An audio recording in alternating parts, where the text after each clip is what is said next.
सांगाल, तुम्ही एक सस्पेन्स निर्माण केलेला होता, बंड पुकारण्याची तयारी केली होती, फॉर्मसुद्धा घेतला होता आणि शरद पवारांच्यावरती म्हणजे त्यांच्या पक्षावरती नाराजी देखील व्यक्त केली, व्यासपीठावरती तुम्ही केलेले आहेत. पुन्हा एकदा शरद पवारांची साथ सोडणार नाही असं तुम्ही म्हटलं.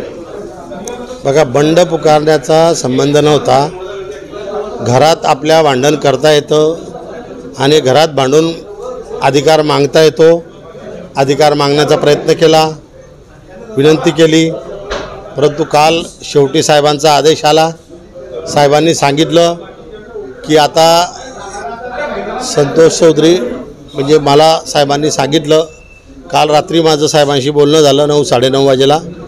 साहेबांनी सांगितलं की संतोष तू फॉर्म आणले आहेत 4. म्हटलं हो साहेब, पण मी फॉर्म जे आणले आहेत ते राष्ट्रवादी काँग्रेस पक्ष शरदचंद्रजी पवार या पक्षाच्या नावाने आणले होते आणि म्हटलं आपण सांगाल तरच पुढे विषय होईल, नाही तर होणार नाही.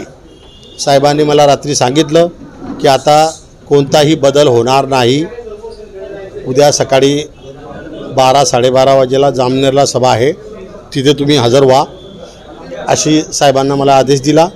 त्या हिशोबाने मी या ठिकाणी हजर झालो आणि माझ्या कामाला सुरुवात केली. हे आश्वासन दिलं आहे तुम्हाला साहेबांना? बघा, आश्वासनं घेण्याची जे लालची लोक होते त्यांनी आश्वासनं घेतले, पदं घेतले, ते चालले गेले. आम्ही कोणतंही आश्वासन मागत नाही आणि साहेबांवर आमचा पूर्णपणे विश्वास आहे. साहेब जो आदेश देतील तो आदेश आम्हाला शिरसावंद आहे आणि कोणत्याही गोष्टी फक्त मतलबासाठी करायच्या नसतात. पक्षनिष्ठा एवढ्या 30 वर्षापासून आम्ही पाळत आलेलो आहे आणि पुढेसुद्धा पाळू.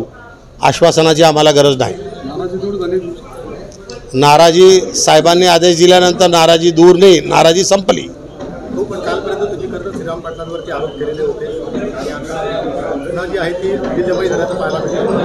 मी श्रीराम पाटलावर चुकीचे आरोप केलेले होते किंवा नवीन होता व आम्ही पक्षाचे जुने कार्यकर्ते आहेत म्हणून त्यांना बोललो होतो. परंतु शेवटी पक्षाचा निर्णय पक्षाला काही त्याच्यामधून वेगळं दिसत असेल, त्या हिशोबाने जो साहेबांनी निर्णय घेतला तो आम्हाला मान्य आहे. तुम्ही आता पूर्णपणे त्यांना साथ देणार? पूर्णपणे म्हणजे जाहीर सभेत सांगितलं की रात्र दिवस एक करू. आता त्याच्यावरती अजून काय सांगणार आहे? कोऱ्या स्टॅम्पवर लिहून देऊ.